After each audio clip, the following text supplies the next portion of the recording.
নমস্কার, শুভ শারদিয়া। আমি অরিজিৎ।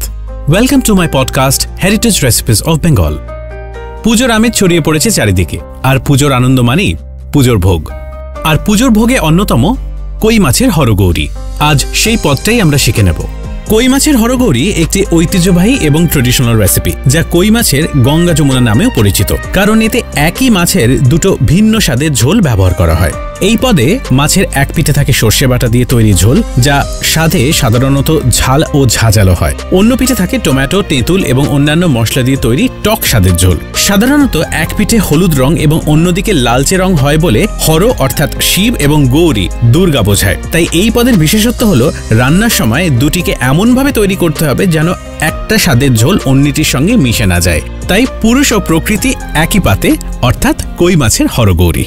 কই মাছের হরগৌরী বানাতে লাগবে বড় সাইজের কই মাছ, জিরে গুঁড়ো, হলুদ গুঁড়ো, ধনে গুঁড়ো, লঙ্কার গুঁড়ো, আদা বাটা, সর্ষে বাটা, কিছু কাঁচা লঙ্কা এবং টক দই। কই মাছে হলুদ এবং নুন ভালো করে এপিট ওপিট মাখিয়ে নিতে হবে।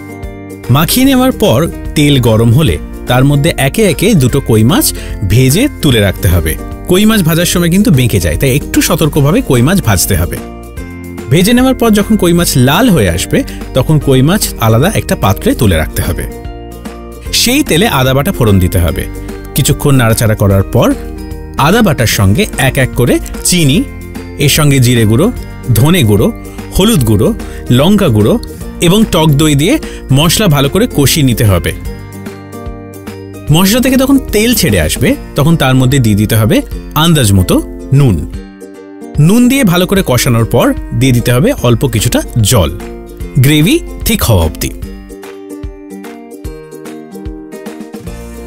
ঝোল যখন একটু গাঢ় হয়ে আসবে, তখন তার মধ্যে দিয়ে দিতে হবে একটি ভেজে রাখা কই মাছ। কই মাছ দিয়ে ভালো করে নাড়াচাড়া করতে হবে, যাতে গ্রেভি পুরোটা কই মাছের সঙ্গে ভালোভাবে মিশে যায়। মশলায় যখন তেল ছেড়ে আসবে, তখন কই মাছ আলাদা করে তুলে রাখতে হবে। এবার তেলে ফ্যাটানো টক দই দিয়ে ভালো করে ভেজে নিতে হবে বা কষিয়ে নিতে হবে। সঙ্গে দিয়ে দিতে হবে সর্ষে বাটা। সর্ষে বাটা দিয়ে মশলা ভালো করে কষাতে হবে, কারণ কই মাছ উল্টো পিঠটাও আমরা তৈরি করছি।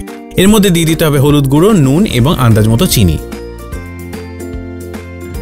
দিয়ে ভালো করে কষিয়ে নেওয়ার পর দিয়ে দিতে হবে পরিমাণ মতো জল, ফুটতে দেওয়া অবধি। ভালো করে যখন মশলা কষে আসবে, তখন ভেজে রাখা কই মাছ দিয়ে দিতে হবে। কই মাছ দিয়েও ভালো করে কষাতে হবে, যাতে সর্ষে পুরোটা কই মাছের গায়ে ভালোভাবে লেগে যায়। তারপর গরম ভাতের ওপর লাল এবং হলুদ কই মাছ অর্থাৎ হর এবং গৌরীকে পরিবেশন করতে হবে কাঁচা লঙ্কা দিয়ে, যা পুজোর ভোগেও নিবেদন করা হয়।